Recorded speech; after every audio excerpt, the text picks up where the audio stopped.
قل هذه سبيلي أدعو إلى الله على بصيرة أنا ومن اتبعني وسبحان الله। করবেন না। মেয়েদের কি চুল সামনের দিকে কাটা জায়েজ? মেয়েরা চুল কাটা নিয়ম নয়। যেখানে মেয়েরা হজে গেলেও শুধু চুলের অগ্রভাগের সামান্য আধা ইঞ্চির মতো তারা কাটা বিধান। চুল বিনা সৌন্দর্য নারীদের জন্য। চুলের মধ্যে যে আয়রনে ভরা, চুল দ্বারা আল্লাহ তাআলা তাদের রূপকে হেফাজত করেন। চুলের মধ্যে অনেক ধরনের কল্যাণ নিহিত আছে। অতএব সামনে কাটা, ডাইনি বামে কাটা, এগুলো খ্রিস্টান ইহুদি নারীদের স্টাইল, চরিত্রহীনা নারীদের স্টাইল। এগুলো আমাদের মুসলিমা মা বোনেরা অনুসরণ করবেন না। যেহেতু হজে পর্যন্ত চুলের অগ্রভাগ ছাড়া কাটা তাদের জন্য বিধান নাই, তাহলে হজ ছাড়া বাড়িতে বসে তারা এত বেশি চুল কাটবেন কেন? এটা পাশ্চাত্য বিজাতি অনুকরণ ছাড়া আর কিছু না।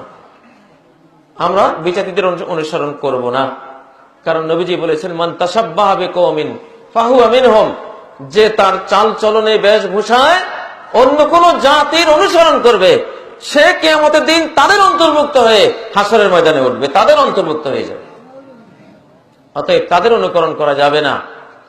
বিজাতির কোন কাফের, বেঈমান, ইহুদি, খ্রিস্টান কোন গায়িকা নায়িকার স্টাইলের পোশাক, তাদের স্টাইলের চুল কাটা, তাদের স্টাইলের অলংকার, বিভিন্ন ধরনের তাদের ফ্যাশন গ্রহণ করে সেরকম কিছু করা কাফের অনুকরণ হওয়ার কারণে ওটা হারাম, অবৈধ।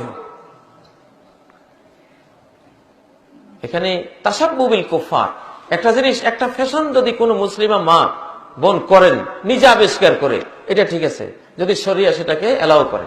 কিন্তু কাফের মহিলার অনুকরণ যদি হয় তাহলে সেটা বৈধ হলেও সেটা অবৈধ। কারণ এখানে কাফের অনুকরণ এক পয়েন্টে অনুকরণ বিভিন্ন পয়েন্টে অনুকরণকে ত্বরান্বিত করে, উৎসাহিত করে।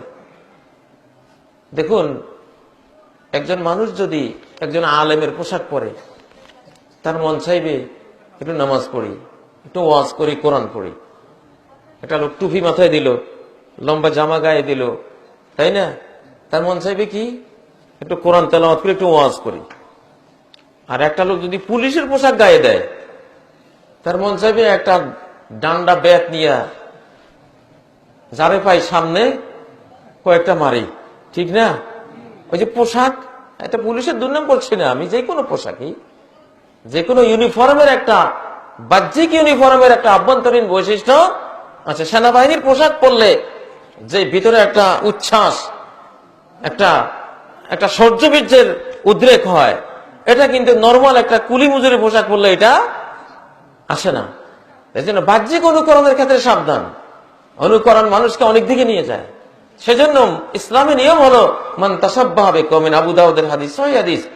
চাল চলন, পোশাক আশাক, ফ্যাশনে, ডিজাইনে তুমি যার অনুসরণ করবা তুমি তাদের অন্তর্ভুক্ত হয়ে যাবা।